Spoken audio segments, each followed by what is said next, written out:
26th of March 2018, 12:56. With cryptocurrency growing popular around the world, there has been plenty of talk about whether or not such means of payment are permissible in Islam.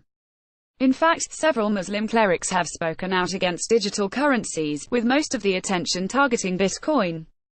Among other arguments, opponents highlight the fact that such currencies are decentralized rather than backed by a government with gold or silver.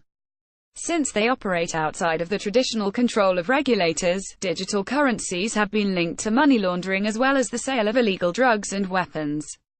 As a result, many clerics have found cryptocurrency to be at odds with Islamic teachings, which, among other conditions, require a currency to be resistant to inflation and has a steady market price. According to ACRT, here 5 times religious scholars thought Bitcoin is haram. Bitcoin, pronounced un-Islamic, by Turkish religious authority, https://t.co/sl7 Eckersman, Defend Europa, at Defend Evropa, November 29, 2017. Last November, Turkey's top religious authority, the Directorate of Religious Affairs or the Diyanet, said cryptocurrencies are at odds with Islam, citing their use by criminals as well as the lack of regulation. According to ACRT, the purchase and selling of digital currencies is not appropriate according to religion at this point due to the fact that they are open to speculation in terms of value and they can easily be used mostly in illegal deeds such as money laundering.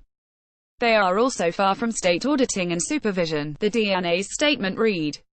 Still, cryptocurrency has been gaining traction in Turkey. In fact, a Turkish lira Bitcoin exchange, BTC Turk, along with a Bitcoin ATM machine have been launched in the country.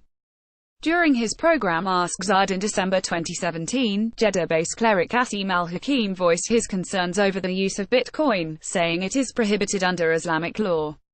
Al-Hakim raised questions regarding the anonymity surrounding the currency, its security, and the lack of consistency in its value. We know that bitcoins remain anonymous when you deal with it, which means that it's an open gate for money laundering, drug money and haram money. Al-Hakim said, Muslims should not get involved in such dubious transactions simply to make a quick buck, to make a quick profit. This is not an Islamic concept, he added. Bitcoin trading is unlawful pursuant to Islamic Sharia, says Egypt's Grand Mufti https://t.co/p1dufgbcpic.twitter.com/9vpopedv9, haram online, at haram online, January 1, 2018. Earlier this year, Egypt's Grand Mufti Shawki Alim issued an official fatwa stating cryptocurrency is not considered an acceptable interface of exchange. Justifying the fatwa, the Grand Mufti compared cryptocurrencies to gambling. He said the comparison is merited, due to digital currencies' direct responsibility in financial ruin for individuals. He also said the use of cryptocurrency could negatively impact Egypt's economy, explaining, it impinges on the state's authority in preserving currency exchange as well as its necessary supervising measures on domestic and foreign financial activities. In a video shared in response to the Egyptian ruling, Sheikh Imran Hosen reiterated that cryptocurrencies are haram.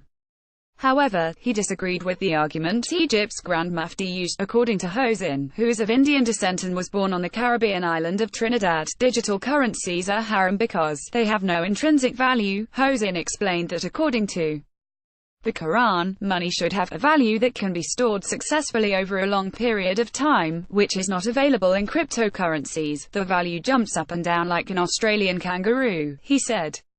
In a sermon, British Muslim scholar and television presenter of Palestinian origin, Haitham al-Haddad, urged Muslims not to deal with cryptocurrencies until they are heavily regulated. According to the Islamic Council of Europe judged, using cryptocurrency is prohibited in Islam since it interferes with God's authority to create and distribute wealth. Al-Haddad explained that God distributed wealth, as in resources like gold and silver, across the world and expected humans to deal with the resources they were offered, but when people start creating money, first of all, they are interfering in the right of Allah, and secondly, they will create injustice and imbalance because effectively, it means that anyone who wants to create money will be able to create money, he explained. Source: Pixabay. There is no unanimous decision on the matter, especially since many clerics have suggested that digital currencies may be accepted in Islam if some alterations were made, such as government regulation. Some specialists have even deemed the use of cryptocurrency as halal. For instance, Matthew J. Martin, who founded a Sharia-compliant investment firm in Indonesia, said Bitcoin does not violate Islamic teachings. According to the Express Tribune, Martin argued that unlike all the modern sovereign currencies, Bitcoin is not based on debt but is instead reliant on proof of work. Between March 28 to 29, more than 6,000 techies will gather in Dubai for the latest in entrepreneurship, digital, fintech, and future tech. Step Money will tackle the most relevant topics in financial technology, including blockchain, cryptocurrency, and payments. In addition, it will feature talks, panels, workshops, roundtables, and exhibitions on the latest in financial technology. Speakers such as Ripple's Sagar Sarbai, Coindesk's Noel Hsson, Rackbank's Sarah Grinstead, and many others will take the stage at the conference. Don't miss this year's STEP conference, the most experiential tech festival in 2018. Get your tickets here.